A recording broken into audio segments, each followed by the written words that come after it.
कहते हैं कर्मों का परिणाम हमें वैसे ही ढूंढ लेता है जैसे कि एक बछड़ा खो जाने पर हजारों गायों में अपनी माँ को खोज लेता है।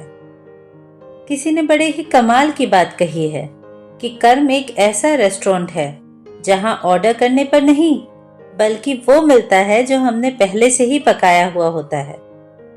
हम प्रभु श्री राम जी को तो जानते ही हैं। उनके पिताजी महाराज दशरथ का जन्म भी एक बहुत ही अद्भुत घटना है। पौराणिक धर्म ग्रंथों के आधार पर बताया जाता है कि एक बार राजा अज दोपहर की वंदना कर रहे थे।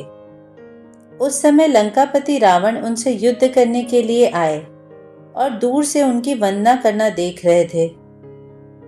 राजा अज ने भगवान शिव की वंदना की और जल आगे अर्पित करने की जगह पीछे फेंक दिया। ये देखकर रावण को बड़ा आश्चर्य हुआ और वह युद्ध करने से पहले राजा अज के सामने पहुंचे तथा पूछने लगे कि हमेशा वंदना करने के पश्चात जल का अभिषेक आगे किया जाता है, न कि पीछे। इसके पीछे का क्या कारण है? राजा अज ने कहा, जब मैं आंखें बंद करके ध्यान मुद्रा में भगवान शिव की अर्चना कर रहा था तभी मुझे यहाँ से एक योजन दूर जंगल में एक गाय घास चरती हुई दिखी और मैंने देखा कि एक सिंह उस पर आक्रमण करने वाला है। तभी मैंने गाय की रक्षा के लिए जल का अभिषेक पीछे की तरफ किया। रावण को यह बात सुनकर बड़ा ही आश्चर्य हुआ।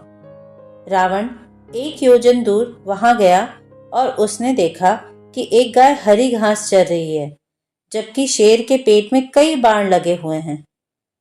अब रावण को विश्वास हो गया कि जिस महापुरुष के जल से ही बाण बन जाते हैं और बिना किसी लक्ष्य साधन के लक्ष्य भेदन हो जाता है, ऐसे वीर पुरुष को जीतना बड़ा ही असंभव है और वह उनसे बिना युद्ध किए ही लंका लौट जाता है। एक बार राजा अज जंगल में भ्रमण करने के लिए गए थे तो उन्हें एक बहुत ही सुंदर सरोवर दिखाई दिया। उस सरोवर में एक कमल का फूल था जो अति सुंदर प्रतीत हो रहा था। उस कमल को प्राप्त करने के लिए राजा अज सरोवर में चले गए, किंतु ये क्या, राजा अज जितना भी उस कमल के पास जाते वह कमल उनसे उतना ही दूर हो जाता और राजा अज उस कमल को पकड़ नहीं पाए। अंततः आकाशवाणी हुई कि हे राजन, आप निसंतान हैं, आप इस कमल के योग्य नहीं हैं। इस भविष्यवाणी ने राजा अज के हृदय में एक भयंकर घात किया था। राजा अज अपने महल में लौट आए और चिंताग्रस्त रहने लगे क्योंकि उन्हें संतान नहीं थी, जबकि वह भगवान शिव के परम भक्त थे। भगवान शिव ने उनकी इस चिंता को ध्यान में लिया और उन्होंने धर्मराज को बुलाया और कहा, तुम किसी ब्राह्मण को अयोध्या नगरी पहुंचाओ जिससे राजा अज को संतान की प्राप्ति के आसार हों। दूर पार एक गरीब ब्राह्मण और ब्राह्मणी सरयू नदी के किनारे कुटिया बनाकर रहते थे। एक दिन वे ब्राह्मण राजा अज के दरबार में गए और उनसे अपनी दुर्दशा का जिक्र किया और भिक्षा मांगने लगे। राजा अज ने अपने खजाने में से उन्हें सोने की अशर्फियां देनी चाहिए, लेकिन ब्राह्मण नहीं कहते हुए मना कर दिए कि ये प्रजा का है, आप अपने पास जो है उसे दीजिए। तब राजा अज ने अपने गले का हार उतारा और ब्राह्मण को देने लगे, किंतु ब्राह्मण ने मना कर दिया कि ये भी प्रजा की ही संपत्ति है। इस प्रकार राजा अज को बड़ा दुख हुआ कि आज एक गरीब ब्राह्मण उनके दरबार से खाली हाथ जा रहा है।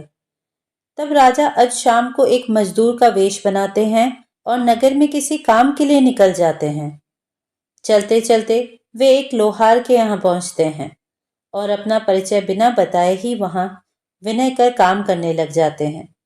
पूरी रात को हथौड़े से लोहे का काम करते हैं, जिसके बदले में उन्हें सुबह 1 टका मिलता है। राजा 1 टका लेकर ब्राह्मण के घर पहुंचते हैं, लेकिन वहां ब्राह्मण नहीं था। उन्होंने ये 1 टका ब्राह्मण की पत्नी को दे दिया और कहा कि इसे ब्राह्मण को दे देना। जब ब्राह्मण आया तो ब्राह्मण की पत्नी ने वह टका ब्राह्मण को दिया और ब्राह्मण ने उस टका को जमीन पर फेंक दिया। तभी आश्चर्यजनक घटना हुई। ब्राह्मण ने जहां टका फेंका था वहां एक गड्ढा हो गया ब्राह्मण ने उस गड्ढे को खोदा तो उसमें से सोने का एक रथ निकला तथा आसमान में चला गया।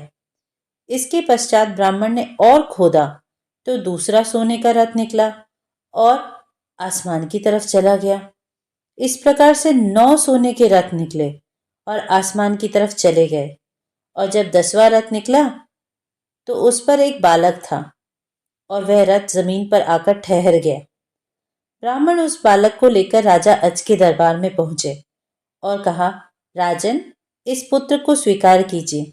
यह आपका ही पुत्र है जो एक टका से उत्पन्न हुआ है।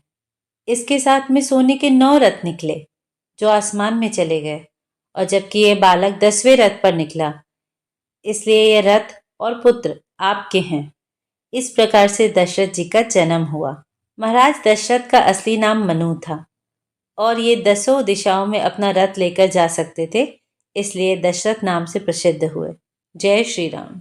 आशा करती हूँ आपको ये कहानी पसंद आई होगी। हमारे चैनल को सब्सक्राइब करें, लाइक करें, शेयर करें, कमेंट करें। धन्यवाद।